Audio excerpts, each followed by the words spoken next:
Hello class, आप सभी का स्वागत है इस प्रकार के क्लास में जिसका नाम है फिजिक्स, जिसका नाम है 11th एंड जिसका नाम है प्रक्षेप गति 4.10।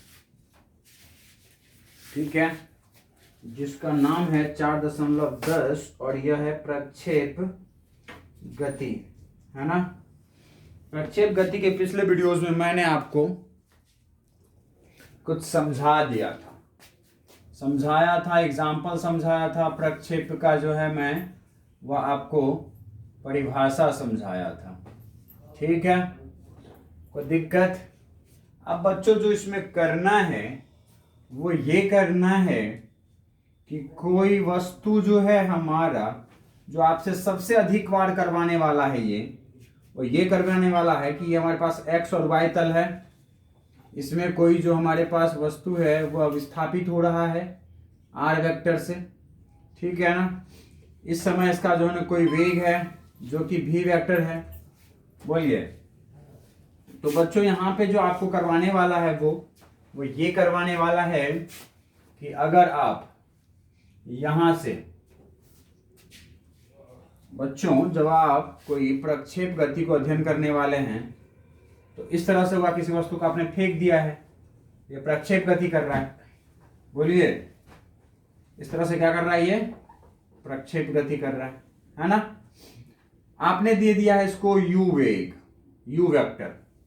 बोलिए, वो हम लोग बच्चों इस यहां तक दिखाते हैं, है ना, यहां तक दिखाते हैं। कोई वस्तु है हमारा, वह u वेग से क्या किया गया? प्रक्षेप करा गया है ना, u वेग से फेंका गया है, जो कि x के साथ कितना कोण बना रहा है? थीटा। तो y के साथ कितना बनाएगा? 90 माइनस थीटा। और इसका वेग कितना है? u vector. बच्चों इस u वेक्टर के x की दिशा में प्रभाव कितने होंगे? तो ux वेक्टर। बोलिए हाँ है ना। और जिसका वैल्यू किसके बराबर में होगा? बच्चों u वेक्टर का जो वैल्यू है वो क्या होगा? u और गुना में कोई ना कोई दिशा होगी n कैप। इस u का घटक बच्चों x की दिशा में कितना होगा? कितना होगा घटक? बताइए। इस u का घटक थीटा की दिशा में, u का घटक थीटा की दिशा में कितना होगा? u cos theta. भाई इसके परिमाण का प्रभाव जो है वो थीटा की दिशा में कितना होगा? u cos थीटा और मल्टीप्लाई बाय क्या? i cap. यही होगा ux वेक्टर। और अगर मैं सीधा यहां पे ux लिखता हूं तो ux बराबर क्या हो जाएगा? u cos theta. मतलब केवल अगर मैं ux लिखूं तो इसका मतलब हुआ कि x की दिशा में प्रभाव, मतलब वैल्यू कितना है। तो बच्चों ये जो u वेक्टर जिसको ऊपर की ओर हमने प्रारंभिक वेग से फेंका है, उसके दो घटक होंगे, x के दिशा में और y की दिशा में। y की दिशा में कितना होगा? uy वेक्टर, जिसका वैल्यू कितना होगा? uy और गुना में j कैप। uy का वैल्यू कितना होगा? u sin थीटा और गुना में j कैप। अरे भाई साहब, n कैप का प्रभाव थोड़ी ना निकालोगे। इस दिशा में तुमको भाई x के अनुदिश अगर कोई सदिश है मेरे पास तो उसका दिशा हमको पता है ना। तो दिशा क्यों हम घटक n कैप का घटक निकाल रहे हो? डकैत, इस दिशा में तो है ना i कैप, तो किसका निकालेंगे? u का। तो u का प्रभाव थीटा की दिशा में कितना आता है? u cos theta. और u का प्रभाव थीटा के विपरीत दिशा में कितना आता है? u sin theta. और अगर कोई वस्तु इस दिशा में गति कर रहा है तो उसके पास दिशा क्या होगा? j cap. बोलो है ना। तो ये हो जाएंगे हमारे, ये फर्स्ट वाली बात और ये सेकेंड वाली बात। बोलो बच्चों, यहां पर एक ऐसा बिंदु आएगा जहां पर क्या हो जाएगा? वस्तु अधिकतम ऊंचाई पर पहुंच जाएगा। बोलो, x अक्ष से लेके, और यही तो वो बिंदु है जहां पर ये y वाला वैल्यू क्या है? मैक्सिमम। अरे y मैक्स ही तो यहां पर h मैक्सिमम है, ऊंचाई का मैक्सिमम वैल्यू है। और इस O बिंदु से लेके और इस बिंदु तक यही तो इसका क्षैतिज प्रास है ना, क्षैतिज वाला प्रास। बोलो पक्का? चलो आगे बढ़ो। तो तुमको क्या मिला? तुमको क्या मिला? देखो, इस बिंदु पर वेग होगा। इस बिंदु पर जो वस्तु है, भाई कोई भी वस्तु का जो पथ है, रास्ता है, उस रास्ते के किसी भी बिंदु पर अगर आपको वेग का दिशा ज्ञात करना है तो आप क्या करते हैं, स्पर्श रेखा खींचते हैं। इस बिंदु पर स्पर्श रेखा खींचोगे तो किधर जाएगा, इधर की ओर, और यही इसके वेग की दिशा होगी। और ये वेग का दिशा बिल्कुल एक्स अक्ष के समांतर है, तो यही क्या हो जाएगा इसका यू एक्स वेक्टर, होगा या नहीं होगा। दैट मीन्स वाई की दिशा में इस बिंदु पर कोई वेग नहीं हो रहा है। दैट मीन्स वाई की दिशा में इसका वेग कितना है, 0 गुना में जे कैप, बोलो हाँ या ना। और u बराबर यहां क्या हो जाएगा, यू एक्स वेक्टर, मतलब कहे तो यू एक्स और गुना में आई कैप, बोलो हाँ या ना। पक्का, ठीक है भाई, ठीक है भाई। तो तुम यहां से क्या निकालोगे, अगर मान लो इस वस्तु का, अगर मैं इस वस्तु का वस्तु जो u के वेग से, u वेक्टर के वेग से प्रक्षेपित किया जाता है, प्रक्षेपित किया जाता है, प्रक्षेपित किया जाता है, उसका किसी समय, उसका किसी समय स्मॉल टी पर विस्थापन है। विस्थापन क्या है, तो हो जाएगा आर वेक्टर बराबर, विस्थापन बराबर क्या होता है भाई, u गुना में t हाफ a गुना में t का स्क्वायर, यही होता है। किस समय t पर किसी वस्तु का विस्थापन यही होगा। अरे बोल लो, पक्का ना, एकदम कंफर्म, ठीक है। यह फर्स्ट समीकरण। अब इसके भाई विस्थापन के दो घटक होंगे, x के अनुदिश में कितना विस्थापन होगा, तो x के अनुदिश मान लो विस्थापन x ही है, तो x वेक्टर बराबर क्या हो जाएगा, x के अनुदिश विस्थापन निकाल रहे हो, तो x के अनुदिश भाई इस u वेक्टर का घटक x के अनुदिश कितना होगा, ux वेक्टर और multiply by t plus half, और त्वरण का x के अनुदिश कितना होगा, त्वरण x वेक्टर और मल्टीप्लाई बाय t स्क्वायर, बोलो हाँ या ना। तो y के अनुदिश विस्थापन कितना होगा, y वेक्टर बराबर uy vector multiply bye t plus half multiply by ay और t स्क्वायर, बोलो हाँ या ना। बोलो, कोई दिक्कत नहीं ना। ओके, अब सुनो भाई, आपको पता है यहां से लेके यहां तक वस्तु जो गति कर रही है उसके ऊपर में एक त्वरण लगेगा, किधर की ओर, नीचे की ओर, जिसका नाम क्या है, जी। ये समय, हर एक समय वस्तु पर एक त्वरण लगेगा, किधर की ओर लगेगा, नीचे की ओर, बोलो हाँ या ना। दैट मीन्स बच्चों, प्रक्षेप गति करते समय वस्तु के ऊपर में त्वरण कार्य करता है, त्वरण कार्य करता है। कौन सा त्वरण कार्य करता है भाई, कौन सा त्वरण कार्य करता है, ये देखो, जब वस्तु को तुमने प्रक्षेपित किया है तो उसके ऊपर में क्या कार्य करेगा, त्वरण कार्य करता है। कौन सा त्वरण, गुरुत्वीय त्वरण कार्य करता है भाई, बोलो हाँ या ना। गुरुत्वीय त्वरण कार्य करता है, गुरुत्वीय त्वरण का दिशा किधर की ओर होता है, एक्सलरेशन कार्य करेगा, वो जो होगा वो वस्तु पर किधर कार्य करेगा, नीचे की ओर, बोलो हाँ या ना। वैल्यू कितना होगा, जी के बराबर, और उसका दिशा किधर की ओर होगा, नीचे। तो नीचे का मतलब क्या, माइनस जे कैप, बोलो हाँ या ना, जिसको हम लोग लिख सकते हैं माइनस जी जे कैप, एक्सलेशन बराबर, बोलो हाँ या ना। और ये त्वरण किस दिशा में कार्य करता है, वाई एक्स की दिशा में, वो भी माइनस जे कैप। माइनस जे का मतलब ही होता है क्या, वाई की दिशा में नीचे, बोलो हाँ या ना। तो गुरुत्वीय त्वरण एक लगेगा। बच्चों, एक्स दिशा में कोई त्वरण कार्य कर रहा है, नहीं कर रहा है, नहीं कर रहा है।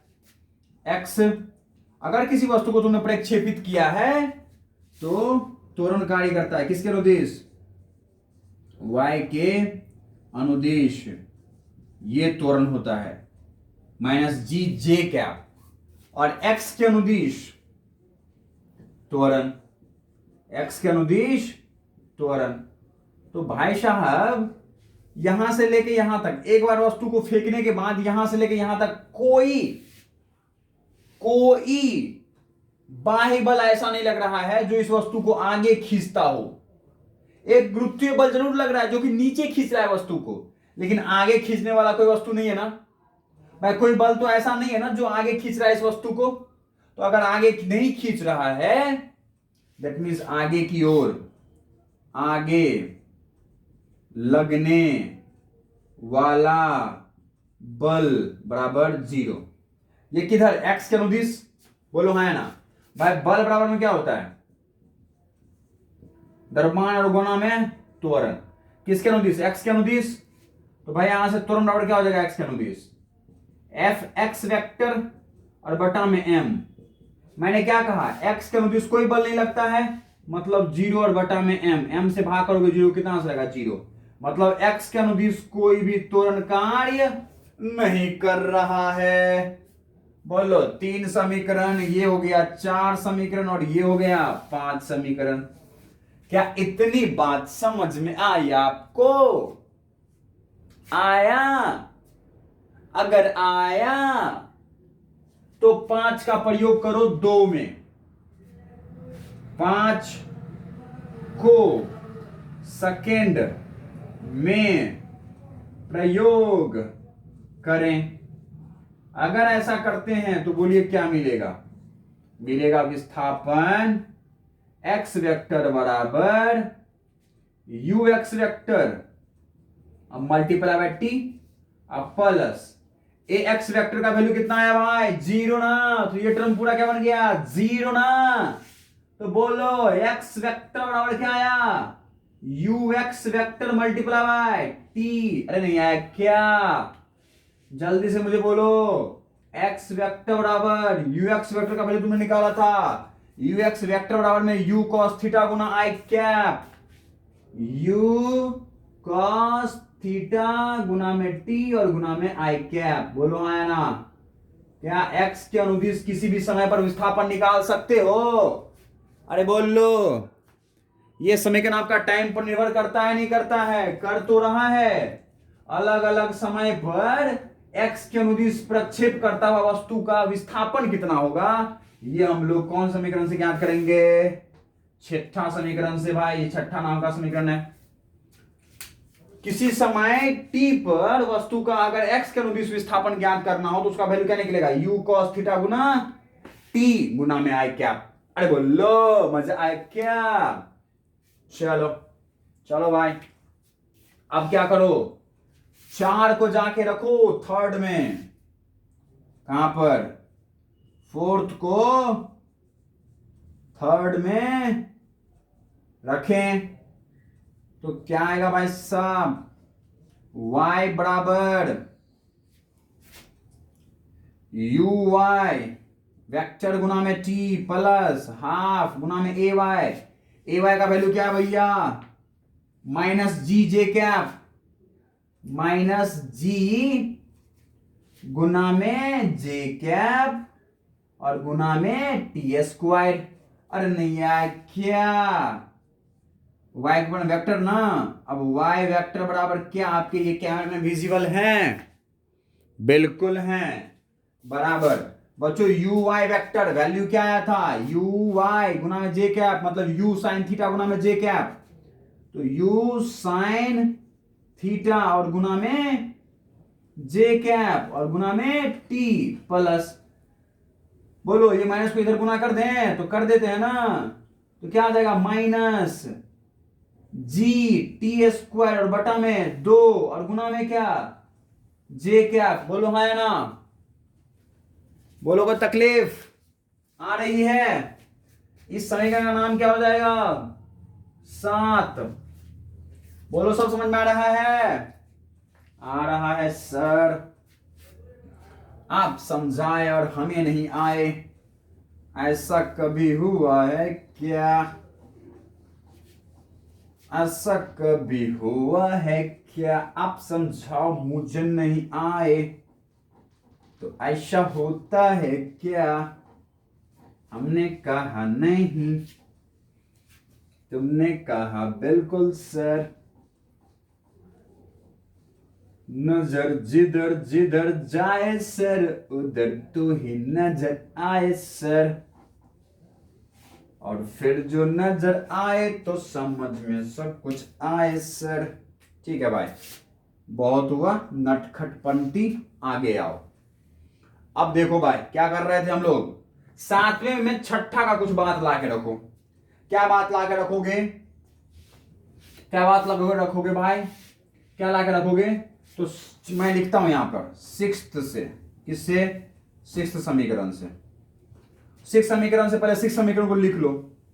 एक्स वेक्टर, भाई ये जो तीर है ना, उस तीर को मैं ये मोटे अक्षरों में लिख देता हूं, ठीक है? कोई दिक्कत? तीर को मैंने हटा दिया और एक्स को सदिश मान लो, बराबर। अब बच्चों यू कॉस थीटा और गुना में क्या है? टी, और गुना में क्या है? आई कैप। बोलो हाँ या ना? बच्चों आपको पता है क्या कि जब कोई वेग या फिर गति किसी रेखीय पथ पर हो तो हम लोग किसी भी दिशा को प्लस और किसी विपरीत दिशा को क्या मान सकते हैं? माइनस। बोलो हाँ या ना? तो बच्चों ऐसा करते हैं, एक्स के आगे वाली दिशा को हम लोग प्लस मान लेते हैं तो पीछे वाला दिशा कौन सा हो जाएगा? माइनस। और बच्चों वाई के ऊपर वाली दिशा को हम लोग प्लस मान लेते हैं तो नीचे वाला कौन जाएगा? माइनस।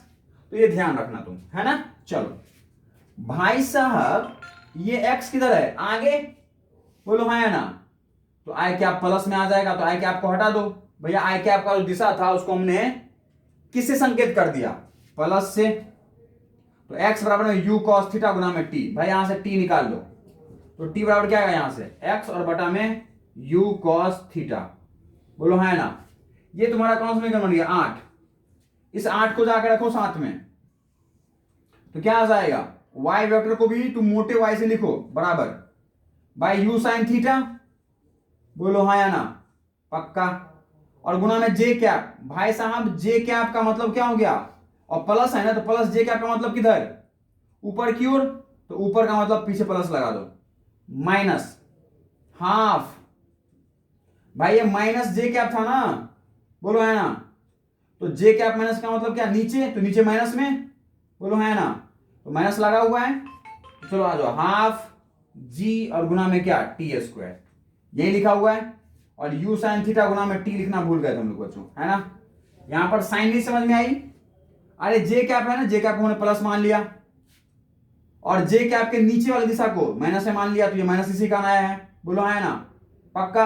यहां से जे कैप, यहां से जे कैप, इस जे कैप का मतलब प्लस प्लस, इस जे कैप का मतलब प्लस, तो प्लस, ये माइनस तो अपने जगह ही रहेगा, कोई दिक्कत? अब टी का वैल्यू इसमें लाके रख दो, तो क्या हो जाएगा? u साइन थीटा और गुना में टी का वैल्यू क्या है? x और बटा में u cos थीटा। बोलो है ना? ठीक है, माइनस हाफ g और गुना में टी स्क्वायर का वैल्यू क्या है भाई? x और बटा में u cos थीटा। बोलो है ना? और उसका क्या? Whole square.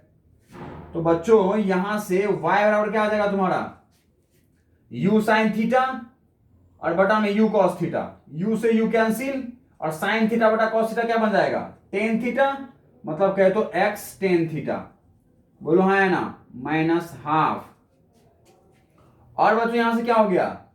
g और बटा में u cos थीटा का होल स्क्वायर करो तो क्या हो जाएगा? u स्क्वायर और cos स्क्वायर थीटा, और x का स्क्वायर क्या हो जाएगा? x square. बोलो हाँ या ना? कोई दिक्कत? पक्का? ओके। तो बच्चों ये समीकरण हमारे पास इस तरह से उत्पन्न हो गया, ये देखो, y बराबर में x tan theta minus half g बटा में u square cos square theta गुना में x स्क्वायर बना। बच्चों ये जो है ना, इसका नाम देते हैं हम लोग नौवां समीकरण, और इसी को बोलते हैं प्रक्षेप पथ समीकरण। प्रक्षेप पथ समीकरण। तो जब कभी बोलेगा है ना आपके जो है ना क्वेश्चन में कि प्रक्षेप पथ समीकरण ज्ञात करके बताओ, तो ये पूरा का पूरा डेरिवेशन करके दिखाना है आपको। समझ में आई? पक्का? इसको बोलते हैं बच्चों प्रक्षेप पथ समीकरण। ये जो प्रक्षेप पथ पर जो जा रहा था, बोलो है ना? आपको पता है x तो x एक्सिस पे है और y एक्स पर है। बोलो है ना? तो आप समीकरण किसके पदों में दिखाओगे? y के पदों में। बोलो है ना? y के पदों में, तो y बराबर आपने लिख दिया। बोलो है ना?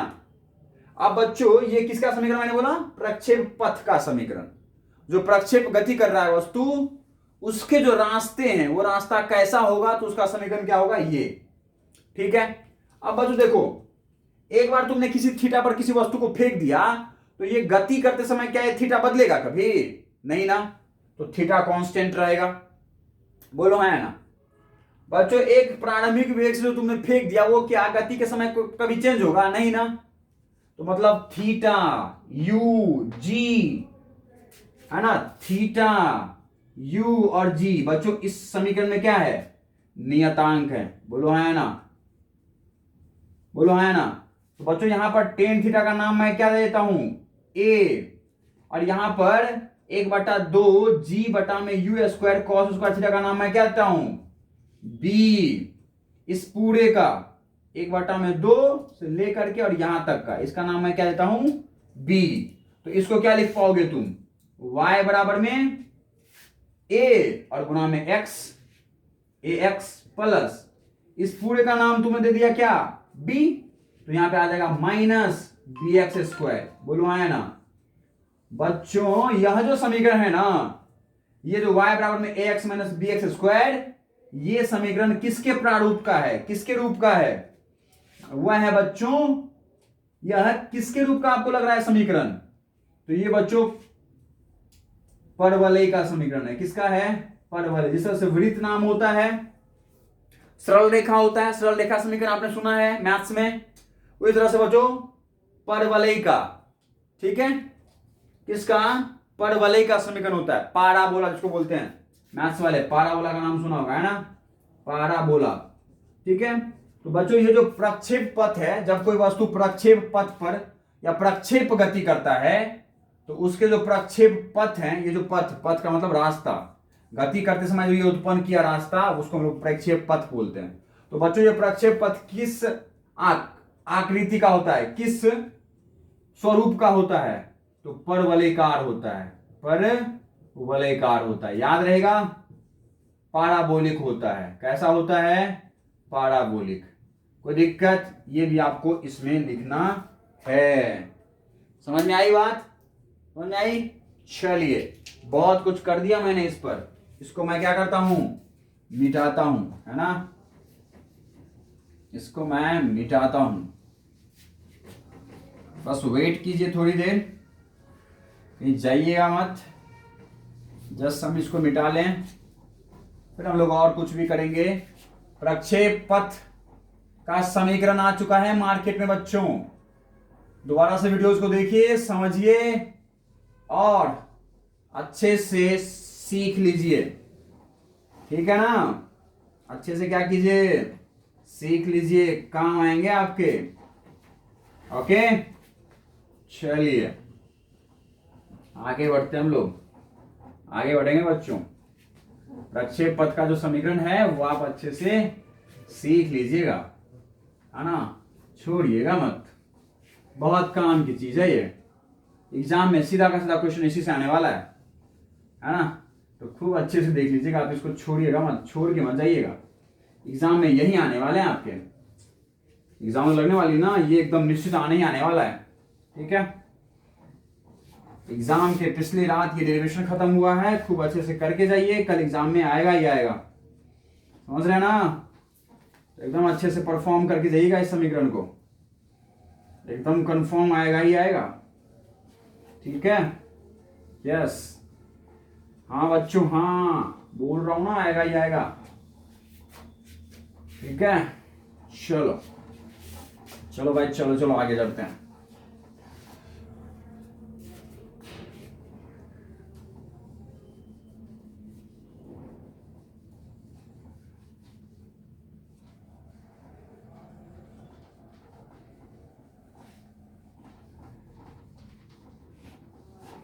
चलो देखिए, अब हम लोग बात किसकी करने वाले हैं?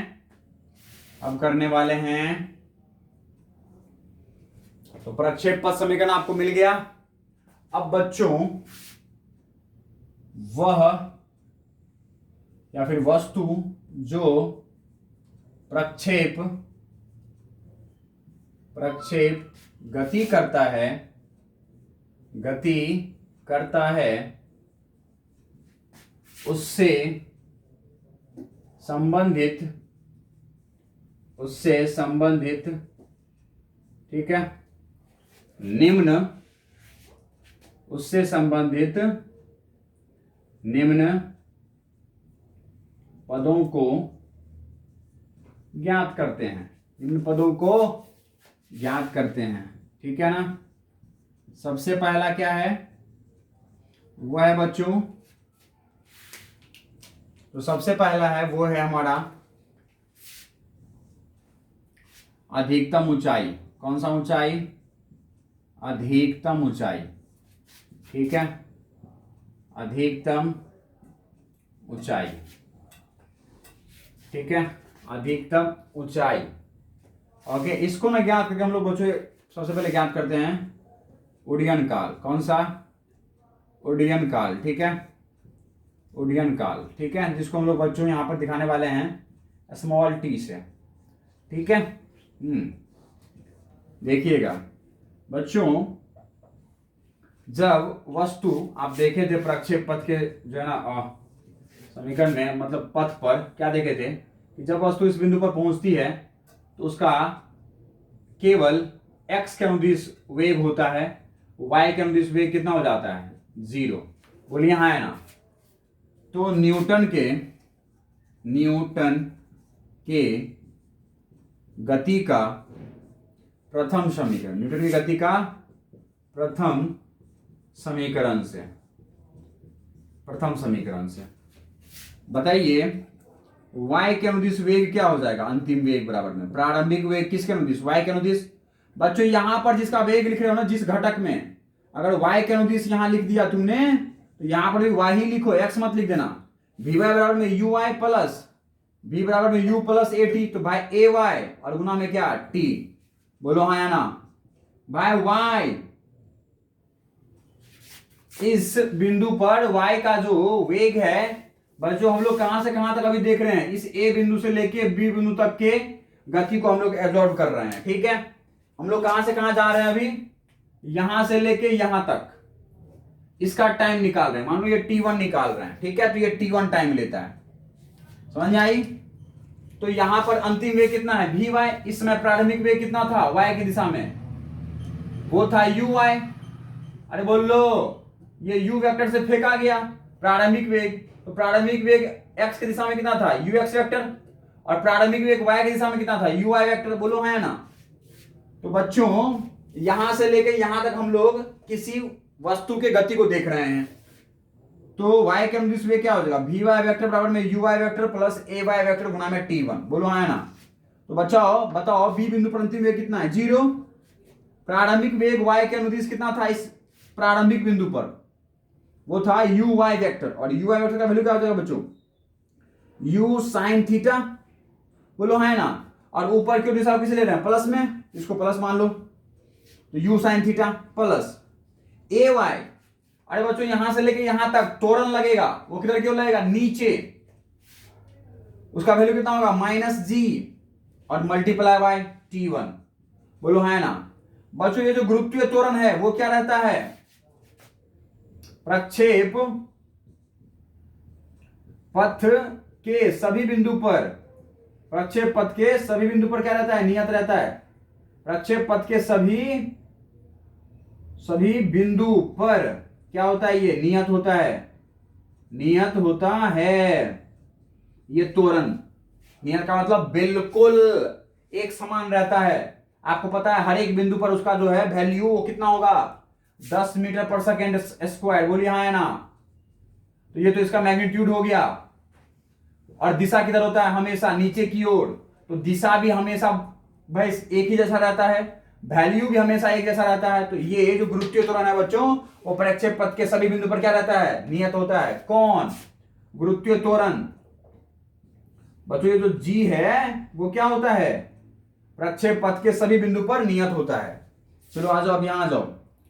तो बच्चों ये -g गुना में t1, इसको इधर लेके आ जाओ तो क्या बन जाएगा? g गुना में t1 बराबर क्या हो जाएगा? ये u साइन थीटा। बोलो है ना। तो यहां से t1 बराबर क्या आ जाएगा? u साइन थीटा और गुना में g। अरे बोलो हाँ या ना। वस्तु बच्चों जब किसी वस्तु के ऊपर में गति करते समय बाह्य बल नहीं लगता है तो जितना समय ये ऊपर जाने में लेगा उतना ही समय ये नीचे आने में भी लेगा। बोलो हाँ या ना। दैट मीन्स ये जो T2 है उसका वैल्यू किसके बराबर में होगा, T1 के बराबर में। भाई मान लेते हैं यहां से ये लेके और धरती पर दोबारा आने पर यह वस्तु कितना समय लेता है, T2। लेकिन ये T2 का वैल्यू भी कितने समय में होगा, कितना वैल्यू होगा, T1। बस जब किसी वस्तु को तुम ऊपर फेंको प्रक्षेप पथ पर, तो अगर गति करते समय कोई बाह्य बल ना लगे उसके ऊपर में, तो जितना समय ऊपर जाने में लेगा उतना ही समय नीचे आने में भी लेगा। ये समझ में आ गई, पक्का। तो दैट मीन्स बच्चों उड्डयन काल मतलब यहां से लेकर और यहां तक उड़ते समय उसने कुल समय कितना लिया, तो कुल समय को मान लो हम लोग बोलते हैं कुल उड्डयन काल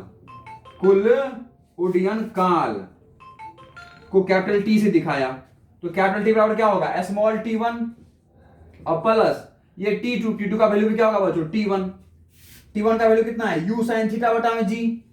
तो u sin थीटा और बटा में g प्लस फिर T1, अगले T1 का वैल्यू क्या हो जाएगा, u sin थीटा और बटा में g।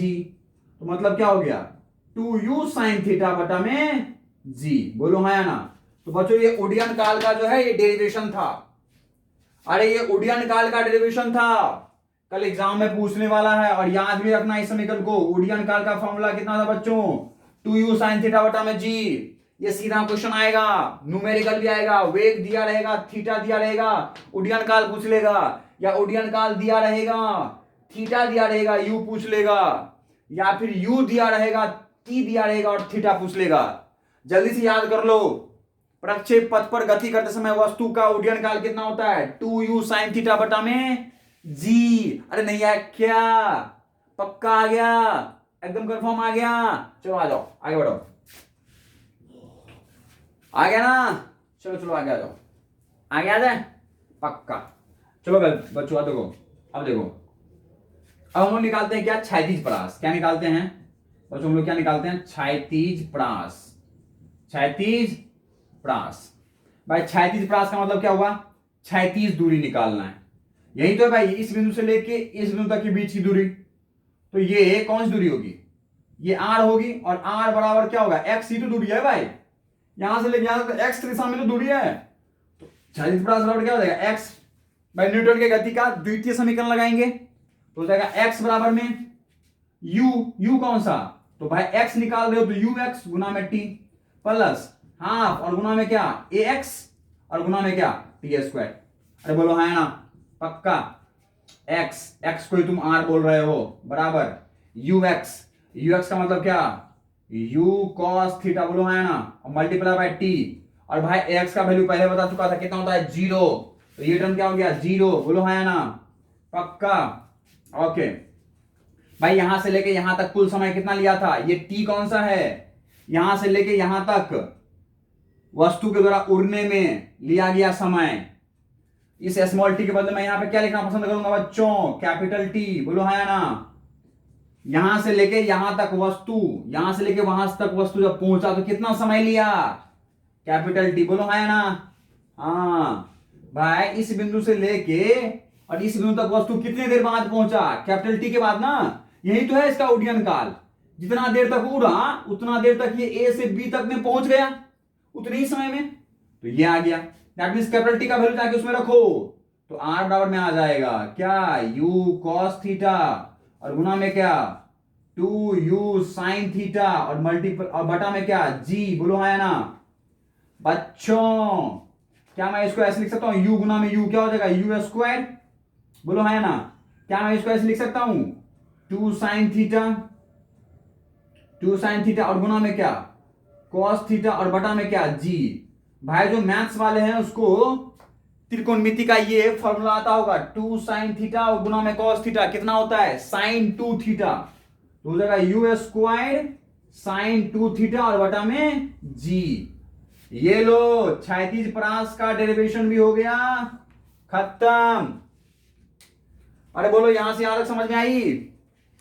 क्षैतिज परास का वैल्यू आ चुका है, r बराबर में फॉर्मूला क्या आया, u स्क्वायर sin 2 थीटा और बटा में g। डेरिवेशन इतने में खत्म हो गया। अरे बोलो r बराबर में u स्क्वायर sin 2 थीटा बटा में g। बोलो हाँ या ना। डेरिवेशन बिल्कुल इतने में क्या हो गया, खत्म हो गया। अरे बोलो हाँ या ना, समझ में आ रही है क्या? बोल लो, पक्का आ रहा है? चलो आगे बढ़ो, आ गया होगा। चलो चलो, 2 डेरिवेशन हमने खत्म कर दिया है, खत्म कर दिया। चलो आ जाओ, अब निकालते हैं हम लोग अधिकतम ऊंचाई। अधिकतम ऊंचाई, अधिकतम ऊंचाई, अधिकतम ऊंचाई। ठीक है, चलो आ जाओ अधिकतम ऊंचाई निकालते हैं। अधिकतम ऊंचाई, तीसरा डेरिवेशन किसका है? अधिकतम ऊंचाई का। अधिकतम ऊंचाई भाई बहुत ही आसान है, बहुत ही आसान है भाई, बहुत ही आसान है। अधिकतम ऊंचाई किसी बिंदु पर मिला, इसी बिंदु पर। बोलो हाँ या ना, बोलो। तो न्यूटन की गति का तृतीय समीकरण लगाओ भाई। कौन सा समीकरण? तृतीय समीकरण। बोलो हाँ या ना, क्या होता है? v square. कौन सा स्क्वायर? y वाला। भाई इसी बिंदु पर तो पहुंचा है ये वस्तु अधिकतम ऊंचाई पर। बोलो हाँ या ना। तो इस बिंदु पर वस्तु का जो वेग था वो कितना था? vy।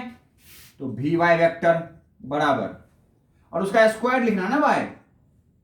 बोलो, तो मैं इस तीर को इसके मोटे वाले अक्षरों में सजा देता हूं। तो vy का स्क्वायर बराबर में uy का स्क्वायर प्लस 2ay, और गुना में x। x की जगह क्या लिखोगे?